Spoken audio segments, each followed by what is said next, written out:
ओम नमो भगवते श्रीचर्मनाथाय नमः।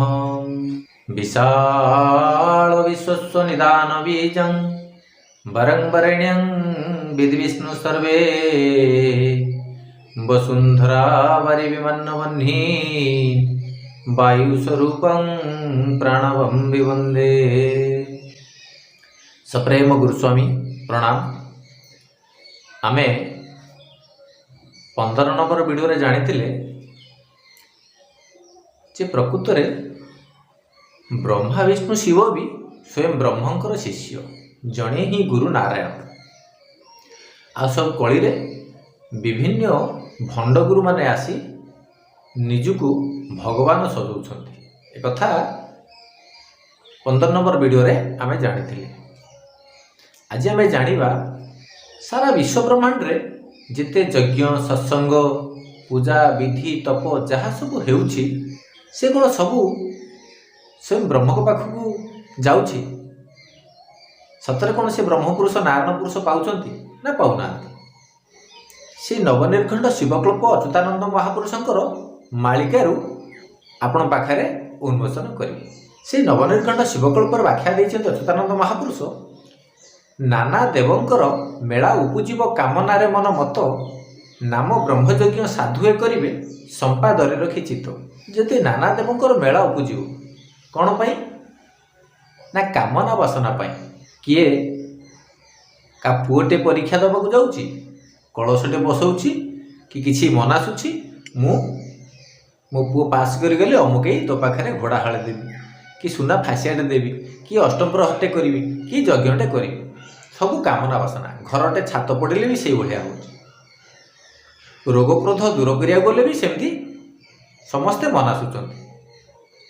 कामना वासना रे ये सारा जगत पूजा विधि तप करुचंती। तेणुकरी कामना वासना रे जदि पूजा विधि तप करुचंती ताहा कौन भगवान को पाखक पहुँचुची। एक कथा आमे आपण को गोटे उदाहरण स्वरूप जणाइबा। सत्य जुगरे चारिपाद आज्ञा सत्य जुग है चारि सत्य त्रेता द्वापर कली। जदि चारि जुग चारोटी वर्ण ब्राह्मण क्षत्रिय वैश्य शूद्र चारोटी वेद ऋक् साम यजुर अथर्व चारिटी आयुध शंख चक्र गदा पद्म। सेमती भगवान भी चारि अवतार श्रेष्ठत्व करछन्ति। 10 अवतार होइछन्ति किंतु चारि अवतार श्रेष्ठत्व अछन्ति। सत्य श्रीहरि नाम एवं तृतीयांग रघुनंदन द्वापरे श्रीकृष्णश्चैव कलुख्यातस्तु केशव। सत्य जुगरे प्रभु ब्राह्मण वर्ण रे आसिले। हरि तांकर आयुध हैला शंख वेद हैला ऋक् वर्ण हैला ब्राह्मण जुग हैला सत्य। तृतीया जुग हैला तृतीया जुगरे प्रभु रामचंद्र क्षत्रिय वर्ण धारण करके आसिले। जुग हैला तृतीया श्याम हेले शास्त्र चक्र हैला तांकर आयुध। द्वापर जुगरे फेरे प्रभु आसले कृष्ण तांकर वैश्यकुल हैला वर्ण यदुर्भु हेले वेद आउ वर्ण हैला वैश्यकुल जुग हैला द्वापर आयुध हैला गदा। कली जुग कलुख्यातस्तु केशव। कली रे आयुध हेले पद्म ठाकुर हेले केशव चंद्र केशव नारायण वर्ण हेले शूद्र वर्ण कारण सत्य रे ब्राह्मण तृतीय क्षत्रिय द्वापर वैश्य कली हेले चारि वर्ण चतुर्वर्ण सिस्टम चारि वर्ण। तेणुकरी गोटे वर्ण बाकी थिले सी हेले शूद्र वर्ण। वेद हेले अथर्व आयुध हेले पद्म जुग हैला कली। जदि ये सबू समान बांटरे चारि चारि नहीं कि आसिले कली जुगर जेते सबू पूजा विधि तप होउछि किमिति से चतुर्था मूर्ति पुरुष न पाउछन्ति। श्रीमद भागवत प्रमाण देले अति बड़ी जगन्नाथ दास कहले मुखु जन्मिले ब्रह्म कुल क्षत्रिय जात बाहुमूल गुरु जुगलु वैश्य गणे शूद्र पूजिला चरणे କହିଲେ ମୁଖରୁ ବ୍ରାହ୍ମଣ ଜନ୍ମ ନେଲେ। ବ୍ରାହ୍ମଣ କ'ଣ ସତରେ ଜନ୍ମ ନେଇଛନ୍ତି ମୁଖରୁ? ନା, ବେଦ ଉଚ୍ଚାରଣ କଲେ ବୋଲି ମୁଖକୁ ବ୍ରାହ୍ମଣ କୁଳ କୁହାଗଲା। କିନ୍ତୁ ଯୋନିଲିଙ୍ଗ ସଂଯୁକ୍ତରେ ପ୍ରକୃତି ପୁରୁଷ ମିଳନରେ ବିନ୍ଦୁ ସ୍ଥାପନ ହୁଏ। ବାହୁରୁ କ'ଣ ସତରେ ଜନ୍ମ ନେଇଥିଲେ କି? ନା, ସେଇ ପ୍ରକୃତି ପୁରୁଷ ମିଳନରେ ବ୍ରହ୍ମ ସ୍ଥାପନ ହୁଅନ୍ତି। କିନ୍ତୁ ଘର ଘର ମିଶେଇ ଦିଅନ୍ତି, ଗାଁ ଗାଁ ଝଗଡ଼ା ଲାଗିଲେ ସମାଧାନ କରିଦିଅନ୍ତି, ଏ ବାହୁ ସମାଧାନ କରେ। ତେଣୁକରି ତାକୁ ବାହୁକୁ କ୍ଷେତ୍ର କୁହାଗଲା। ଏ ଜଙ୍ଘ ଦ୍ୱାରା ଖାଦ୍ୟଶସ୍ୟ ତିଆରି କରିପାରନ୍ତି, ମାଟି ହାଣିପାରନ୍ତି, ହଳ କରିପାରନ୍ତି। ତେଣୁକରି ଉରୁକୁ ବୈଶ୍ୟକୂଳ କୁହାଗଲା। ଆଉ ସେବା କରନ୍ତି ବୋଲି ପାଦକୁ ଶୂଦ୍ରକୂଳ କୁହାଗଲା। ଏ ଶରୀରକୁ ଜଗନ୍ନାଥ ଦାସ କ'ଣ କରୁଛନ୍ତି? ଏ ଶରୀର ଭିତରେ 4ଟି ଅଙ୍ଗ ରଖିଦେଇଛନ୍ତି, ବର୍ଣ୍ଣ। କହିଲେ ମୁଖୁ ଜନ୍ମିଲେ ବ୍ରହ୍ମକୂଳ, କ୍ଷତ୍ରିୟ ଜାତ ବାହୁମୂଳ। ମୁଖରୁ ବ୍ରହ୍ମ ଦେବତା ମାନେ ଜନ୍ମ ନିଅନ୍ତି। ତୁମେ ଯେକୌଣସି ବର୍ଣ୍ଣରେ ହେଇଥାଅ, ଯଦି ମିଠା ବାଣୀ କହିଲ, କାହାକୁ କିଛି ଦିଗ୍ଦର୍ଶନ ଦେଲ, ତୁମେ ବ୍ରାହ୍ମଣ ବର୍ଣ୍ଣ ସହିତ ତୁଳନା କରାଯାଉଛି। କାହା ଘର ଘର ମିଶେଇ ଦେଲ, ତୁମେ ଯେକୌଣସି ବର୍ଣ୍ଣ ହେଇଥାଅ, ତୁମକୁ କ୍ଷତ୍ରିୟ ବର୍ଣ୍ଣ କୁହାଯାଉଛି। ତେଣୁକରି କହିଲେ ଗୋଟିଏ ଶରୀର ଭିତରେ 4ଟି ବର୍ଣ୍ଣ ରହିଗଲେ, ବ୍ରାହ୍ମଣ, କ୍ଷତ୍ରିୟ, ବୈଶ୍ୟ, ଶୂଦ୍ର। ଯଦି ଆମେ ଘରେ କୌଣସି ମେଳା କରୁଛନ୍ତି, ଯଜ୍ଞ କରୁଛନ୍ତି କି ସତ୍ସଙ୍ଗ କରୁଛନ୍ତି, ଆମେ ଧରି ନିଅନ୍ତୁ ବୈଶ୍ୟକୂଳର ଲୋକ, ଆମେ ଘରେ ଗୋଟେ ମେଳା କଲେ, ଖାଲି ବ୍ରାହ୍ମଣ କ୍ଷତ୍ରିୟ, ବ୍ରାହ୍ମଣ ନନା ତ ଆସିକି ପୂଜା କରିବେ, କ୍ଷତ୍ରିୟ ଲୋକ ବି ଆସିବେ, ଆମ ବୈଶ୍ୟ ଲୋକ ବି ଆସିବେ। କାରଣ ଆମେ ଛୁଆଁ ଲୋକ, ଶୂଦ୍ରମାନେ ହେଲେ ଅଛୁଆଁ ଲୋକ। କଳିଯୁଗରେ ଯେଉଁଟା ଅଛୁଆଁ ସ୍ପର୍ଶ ବୋଲି ବିବେଚିତ କରାଯାଇଛି। ଯଦି ଏ ଶରୀର 4 ଭାଗରେ ବିଭକ୍ତ କରାଗଲା, ତାହେଲେ ଆମେ କିନ୍ତୁ ସେ ମେଳା ଯଜ୍ଞ ସତ୍ସଙ୍ଗରେ 3 ବର୍ଣ୍ଣ ବସିଲେ। ଯଦି ଏଠି ପ୍ରଭୁ ନାରାୟଣ ପୁରୁଷ, ଚତୁର୍ଦ୍ଧାବର୍ତ୍ତୀ ପୁରୁଷ, 4ଟା ବାହୁରେ ଶଙ୍ଖ ଚକ୍ର ଗଦା ପଦ୍ମ ଧରିଲେ, ଖାଲି ଶଙ୍ଖ ଧରିପାରିବେନି, ଶଙ୍ଖ ଚକ୍ର ଗଦା ପଦ୍ମ, ସିଏ ହେଲେ ନାରାୟଣ ସତ୍ୟ ପୁରୁଷ, ସତ୍ୟ ନାରାୟଣ ପୁରୁଷ। ତାକୁ 4ଟି ଆୟୁଧ ଶୋଭା ପାଏ, ଶଙ୍ଖ ଚକ୍ର ଗଦା ପଦ୍ମ ଶୋଭା ପାଇବ। ଖାଲି ଗୋଟିଏ ଜିନିଷ ଧରିକି କେବେ ଶୋଭା ପୂର୍ଣ୍ଣାଙ୍ଗ ହେଇପାରିବେ ନାହିଁ। ଯଦି ସେ ଗୋଟିଏ ଆୟୁଧ ଧରିକି ପୂର୍ଣ୍ଣାଙ୍ଗ ହେଇପାରିଲେନି, 4ଟା ଆୟୁଧକୁ ଧରିଲେ, 4 ବେଦକୁ ଧରିଲେ, 4 ବର୍ଣ୍ଣକୁ ଧରିଲେ, 4 ଯୁଗକୁ ଧରିଲେ, ତେଣୁକରି ଆମେ ଫିରି 3 ବର୍ଣ୍ଣକୁ ଧରିକି ସତ୍ସଙ୍ଗ ମେଳା ଯଜ୍ଞ କରିବା, ଆଉ ଗୋଟିଏ ବର୍ଣ୍ଣ କାହିଁକି ଆସିବନି? କେମିତି ପୂର୍ଣ୍ଣାଙ୍ଗ ହେଇପାରିବ? ତେଣୁକରି ପୂର୍ଣ୍ଣାଙ୍ଗ ହେଇପାରିବ ନାହିଁ। ଉଦାହରଣ ସ୍ୱରୂପ, ଯଦି ଆମ ଶରୀରରେ ଆଖି ନାହିଁ, ଅନ୍ଧ, ତାହେଲେ ପୂର୍ଣ୍ଣାଙ୍ଗ ଶରୀର ହେଇପାରିଲା ନାହିଁ। କି ହାତ ନଥିଲେ ହାତ ଖଣ୍ଡିଆ, ଗୋଡ଼ ନଥିଲେ ଗୋଡ଼ ଖଣ୍ଡିଆ, ପୂର୍ଣ୍ଣାଙ୍ଗ ଶରୀର ହେଇପାରୁନାହିଁ। ଯେମିତି ପୂର୍ଣ୍ଣାଙ୍ଗ ଶରୀର ହେଇପାରୁନାହିଁ, ସେଇଭଳି ଏ ଶରୀର, ଏ ଯଜ୍ଞ ମେଳା ସତ୍ସଙ୍ଗରେ 3 ବର୍ଣ୍ଣ ବସିଲେ କେମିତି ପୂର୍ଣ୍ଣାଙ୍ଗ ହେଇପାରିବ? ଆପଣ 10ମ କ୍ଲାସ ପରୀକ୍ଷା ଦେବେ। 10ମ କ୍ଲାସରେ 8ଟି ସବଜେକ୍ଟ କି 10ଟି ସବଜେକ୍ଟ ଅଛି। ଯଦି ତା ଭିତରୁ 3ଟି ସବଜେକ୍ଟରେ ଆପଣ ଫେଲ୍ ହେଇଛନ୍ତି, କି ଗୋଟିଏ ସବଜେକ୍ଟରେ ଆପଣ ଫେଲ୍ ହେଇଛନ୍ତି, ଆପଣ କ'ଣ ପାସ୍ କରିପାରିବେ କି? ପାସ୍ କରିପାରିବେ ନାହିଁ। ତେଣୁକରି ପୂର୍ଣ୍ଣାଙ୍ଗ କିଛି ହେଇପାରିବ ନାହିଁ। ଆମେ ହରିଜନ ଅଛୁଆଁ ସ୍ପର୍ଶ ଭାବିକି ତାଙ୍କୁ କ'ଣ କଲେ ନା, ସେ ଯଜ୍ଞ ସତ୍ସଙ୍ଗ ମେଳାରେ ସେ ପାଲରେ ତାଙ୍କୁ ବସେଇ ଦେଲେ ନାହିଁ। ସେ କ'ଣ କଲେ? ଯଦିଓ ତାଙ୍କୁ ନିମନ୍ତ୍ରଣ କଲେ, ସିଏ ଅଲଗା ବସିଲେ, କେଉଁ ବାଡ଼ ମୂଳରେ, କେଉଁ ପିଣ୍ଢା କରରେ, କେଉଁଠି ଚାପି ଚୁପାକି ଟିକେ ବସିକି ଦେଖିଲେ। କିନ୍ତୁ ତାଙ୍କର ମନ ଅଛି, କିନ୍ତୁ ଆମେ ତାଙ୍କୁ ପ୍ରବେଶ କରେଇ ଦେଲେ ନାହିଁ। ଯଦି ଏ ଶରୀର ଖଣ୍ଡେ ବାହୁ ପଳେଇଗଲେ, ବାହୁ ନଥିଲେ ସିଏ ପୂର୍ଣ୍ଣାଙ୍ଗ ଶରୀର ହେଲା ନାହିଁ, ହାତ ଖଣ୍ଡିଆ କରାଗଲା, ପୂର୍ଣ୍ଣାଙ୍ଗ ଶରୀର ହେଲା ନାହିଁ। ସମ୍ପୂର୍ଣ୍ଣ ଶରୀର ଆମ ଭିତରେ ଅଛି ବୋଲି ତ ଆମେ ପୂର୍ଣ୍ଣାଙ୍ଗ ଶରୀର। ତେଣୁକରି 4 ବର୍ଣ୍ଣ ଯଦି ସିଏ ଯଜ୍ଞ ସତ୍ସଙ୍ଗ ମେଳାରେ ଉପଯୁକ୍ତ ନାହାନ୍ତି, ସେ ପୂର୍ଣ୍ଣାଙ୍ଗ ହେଇପାରିବ ନାହିଁ। ତେଣୁକରି ସେଠି ଲେଖିଲେ, କୃଷ୍ଣ ସେଇ ନବନିର୍ଘଣ୍ଟ ଶିବକଳ୍ପ ପ୍ରମାଣ ଦେଇଛନ୍ତି, କୃଷ୍ଣ ସଙ୍ଗେ ପ୍ରୀତି କାହାର ନଥିବ, ନାମ ଗାଇବେ ଅନେକ, ମୋର କୋଠଧନ ମୁକୁଳା ହୋଇବ ଅନ୍ଧ ପାଶେ ଦୀପରକ। ଯୁଗରେ ଅନ୍ଧ ପାଖରେ ଦୀପ ଜାଳିବା ଯାହା, କଳିଯୁଗରେ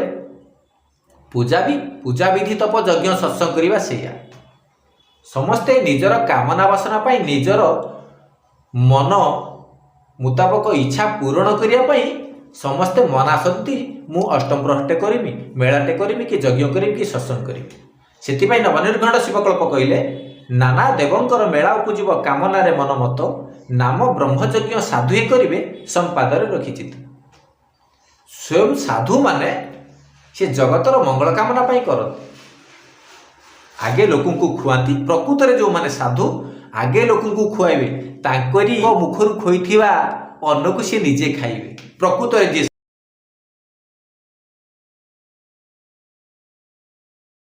तो उच्चारण कले बोली मुख को ब्राह्मण कुल कहला। किंतु जोनिलिंग संयुक्त प्रकृति पुरुष मिलन में बिंदु स्थापन हुए। बाहुर कौन सतरे जन्म नहीं कि ना, से प्रकृति पुरुष मिलन में ब्रह्म स्थापन होती। किंतु घर घर मिसई दियंती, गाँ गाँ झगड़ा लगिले समाधान कर दियंती, बाहु समाधान करे। तेणुक बाहु को क्षेत्र कुआ। ये जंघ द्वारा खाद्य खाद्य शस्य तैयारी कर पारती, माटी हाणी पारती, हल कर पारती। उरु को वैश्यकूल कहला। आ सेवा करती बोली पाद को सूत्रकूल कहला। ये शरीर को जगन्नाथ दास कौन कर शरीर भितर 4टी अंग रखिदे वर्ण कहले मुखु जन्मिले ब्रह्मकूल क्षत्रिय जात बाहुमूल। मुखर ब्रह्म देवता माने जन्म नियंती। तुम्हें जेकोसी वर्ण रही था जदि मीठा बाणी कहल काकू किछि दिग्दर्शन देल तुम्हें ब्राह्मण वर्ण सहित तुलना करा जाउछि। कहा घर घर मिसई देल तुम्हें जेकोसी वर्ण होता तुमको क्षत्रिय वर्ण कह जाउछि। तेणुक कहले गोटे शरीर भितर 4टी वर्ण रहीगले ब्राह्मण क्षत्रिय वैश्य शूद्र।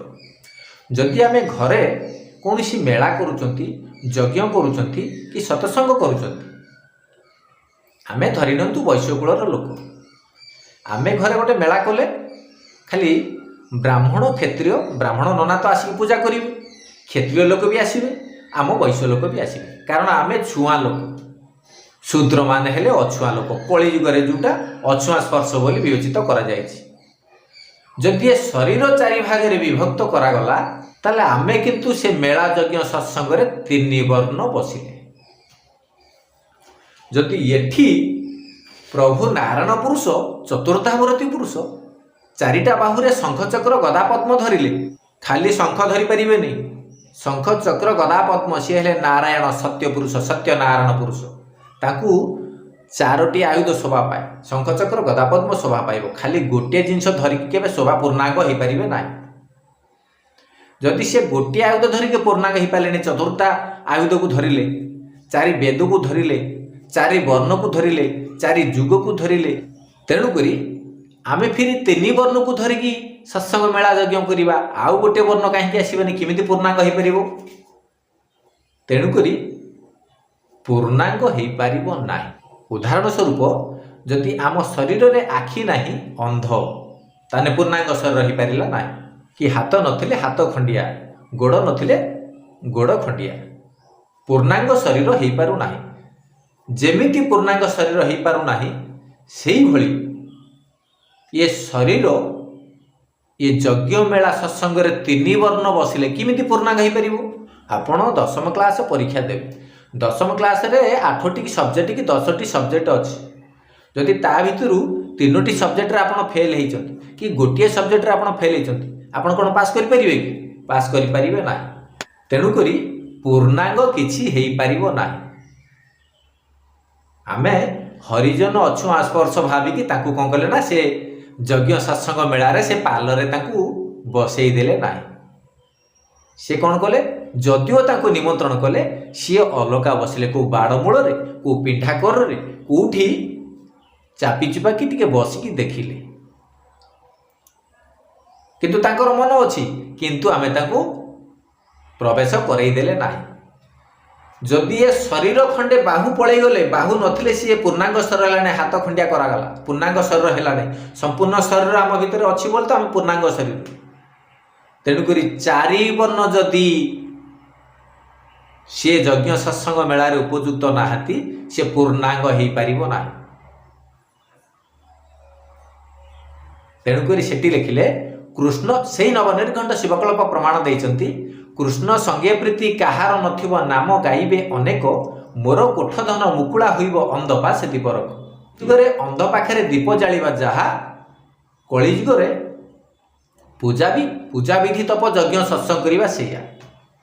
समस्ते निजर कामना वासना पाई, निजर मन मुताबक इच्छा पूरण करिया पाई ସମସ୍ତେ ମନାସନ୍ତି ମୁଁ ଅଷ୍ଟମ ପ୍ରହରଟେ କରିମି, ମେଳାଟେ କରିମି, କି ଯଜ୍ଞ କରିମି, କି ସତ୍ସଙ୍ଗ କରିମି।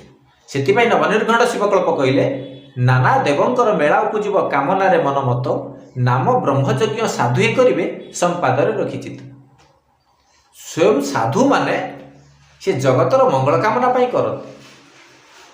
ଆଗେ ଲୋକଙ୍କୁ ଖୁଆନ୍ତି। ପ୍ରକୃତରେ ଯେଉଁମାନେ ସାଧୁ ଆଗେ ଲୋକଙ୍କୁ ଖୁଆଇବେ, ତାଙ୍କରି ମୁଖରୁ ଖୋଇଥିବା ଅନ୍ନକୁ ସେ ନିଜେ ଖାଇବେ।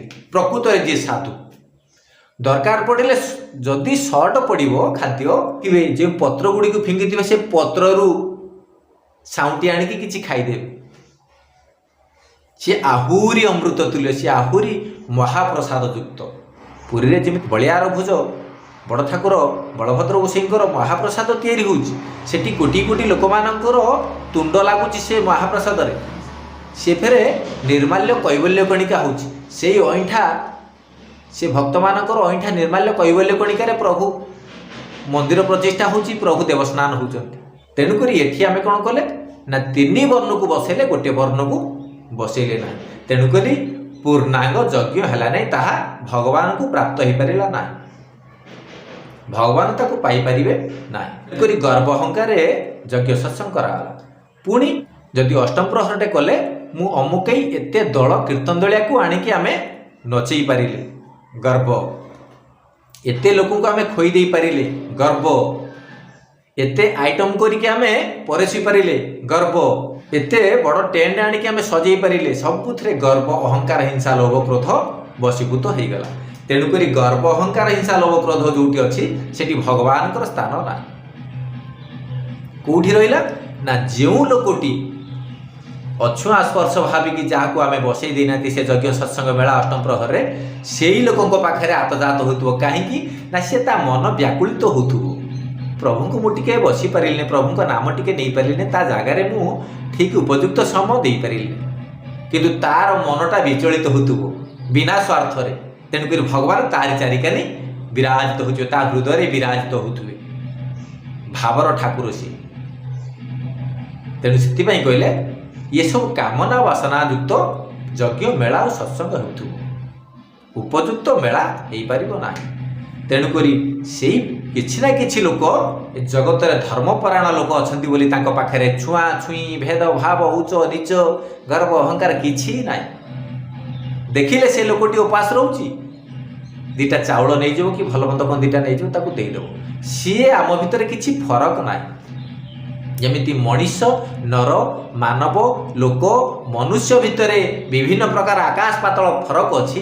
ପ୍ରଥମ ଦ୍ୱିତୀୟ ତୃତୀୟ ଯେମିତି ଫରକ, ପଞ୍ଚମ ଫରକ, ଅଷ୍ଟମ ଫରକ, ଦଶମ ଫରକ। ଦଶମରେ ବୋର୍ଡ଼ ପରୀକ୍ଷା ଅଛି, କିନ୍ତୁ ଏଠି ପ୍ରଥମଠୁ ନବମ ପର୍ଯ୍ୟନ୍ତ ବୋର୍ଡ଼ ପରୀକ୍ଷା ନାହିଁ। ଯେମିତି ପାହାଚ ସୋପାନ ଗୁରା ଫରକ, ସେମିତି ଆମ ମଣିଷ ଶରୀରର ଆତ୍ମା ଗୁରା ସବୁ ଫରକ। ଯାହା ପାଖରେ ଆତ୍ମାକୁ ଚିହ୍ନିଲା ଭଳି ତୃପ୍ତି ଅଛି, ତା ପାଖରେ କିଛି ଫରକ ନଥାଏ।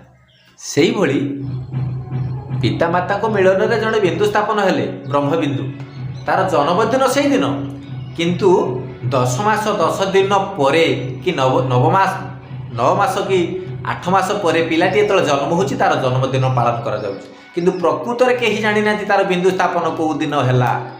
ଯେଉଁଦିନ ମାତୃଗର୍ଭରେ ପିତାର ବିନ୍ଦୁ ସ୍ଥାପନ ହେଲା ସେଇଦିନ ତାର ପ୍ରକୃତରେ ଜନ୍ମଦିନ, କିନ୍ତୁ ଏମାନେ ଜାଣିନାହାନ୍ତି। ତଥାପି ଯଦିଓ ଜନ୍ମଦିନ 10 ମାସ ପରେ କରାଯାଉଛି, ଆଗରେ ଗୁଆଟେ ମାଗିକି ଆଣୁଥିଲେ, ଟଙ୍କାଟେ ପଇସା ମାଗିକି ଆଣୁଥିଲେ, ନାରଣ ପାଲାଟେ କରିବେ, ମେଳାଟେ କରିବେ, ଗର୍ଭହଙ୍କାର ଦୂର କରିବା ପାଇଁ। କିନ୍ତୁ ଆଜିକାଲି ତାହା ମାଗୁନାହାନ୍ତି। ସେଥିପାଇଁ କହିଲେ ଯାହା କରିବେ ସାଇଁ ସେ କାହାରି ମନରେ ନାହିଁ, ସେ କେହି ଜାଣନ୍ତି ନାହିଁ। ତେଣୁକରି ଆହୁରି ଗୋଟେ କଥା, ପୁଣି ଯଦିଓ ପିଲାଟିର ଜନ୍ମଦିନ ହେଲା ପାଳନ କରାଯାଉଛି, ଆଗରେ ଯେତେବେଳେ ମେଳା କରାଯାଉଥିଲା ଗୁଆଟେ ପାନଟେ ମାଗିକି ଆଣୁଥିଲେ, କାଳେ ଗର୍ଭହଙ୍କାର ଦୂର ହେବ, ମୁଁ କରିଛି ବୋଲି ଦୂର ହେବ। ତେଣୁକରି ଆଉ ମାଗୁନାହାନ୍ତି। ଏବେ କେକ୍ କାଟୁଛନ୍ତି। ସ୍ୱୟଂ ବ୍ରହ୍ମ ଜନ୍ମଦିନ ଅର୍ଥ ନାରାୟଣଙ୍କର ଜନ୍ମଦିନ। ଯାହାର ବି ଜନ୍ମଦିନ କରାଯାଉ ସେ ନାରାୟଣ ପାଲା କରାଯାଏ, କିନ୍ତୁ ଆଜିକାଲି କେକ୍ କାଟିକି ବାର୍ଥଡେ କରୁଛନ୍ତି। କେତେ ବଡ଼ ବିପର୍ଯ୍ୟୟ। ଜନ୍ମପାଲା ଅର୍ଥ ନାରାୟଣ ପାଲା, ସ୍ୱୟଂ ଭଗବାନଙ୍କର ପାଲା। ଆ ଭିତରେ ସେଇ ନିଜେ ଖେଳୁଛି, ଆଉ ତାରି ପାଲା ହେବନି ଆଉ କାହାରି ପାଲା ହେବ। ତେଣୁକରି ଜନଜଗତ କେହି ପାଳିବା ପାଇଁ ନାରାଜ। ଯେତେ ଏହି ସବୁ ପୂଜା ବିଧି ତପ ଯଜ୍ଞ କରାଯାଉଛି ପ୍ରଭୁଙ୍କ ପାଖକୁ ପାଉତି ହେଉନି, କିଞ୍ଚିତ ପାଉତି ହେଉଛି। ଯିଏ ସେଇ ସମର୍ପଣ ଭାବ ଜାଣିଛନ୍ତି ସେଇ ପରବ୍ରହ୍ମ ପୁରୁଷ ତାଙ୍କରି ହୃଦୟ ଜିନିଷକୁ ସେ ପ୍ରାପ୍ତ ପାଉଛନ୍ତି। ପ୍ରକୃତରେ ଠିକ୍ ନିଷ୍ଠା ଭାବ ପ୍ରେମ ଭକ୍ତିରେ ବିଶ୍ୱାସରେ ଯିଏ ସେଇ ବ୍ରହ୍ମ ଉପାସନା କରିବ, ବ୍ରହ୍ମଙ୍କର କାର୍ଯ୍ୟଦକ୍ଷତାକୁ ପାଳନ କରିବ, ସିଏ ନିଶ୍ଚିତ ସେଇ ବୈକୁଣ୍ଠ ଧାମ ପ୍ରାପ୍ତ ହେବ। ତାଙ୍କର ପୂଜାବିଧି ତପ ଯଜ୍ଞ ନିଶ୍ଚିତ ତାଙ୍କ ପୂଜାବିଧି ତପ ସେ ବ୍ରହ୍ମପୁରୁଷ ପ୍ରାପ୍ତ ପାଇବେ। ତେଣୁକରି ଆଜି ପାଇଁ ଏତିକିରେ ରହିଲୁ। ଭୁଲ ତ ନିଶ୍ଚିତ ଅଛି, କ୍ଷମା କରିଦେବେ। ସପ୍ରେମ ଗୁରୁସ୍ୱାମୀ।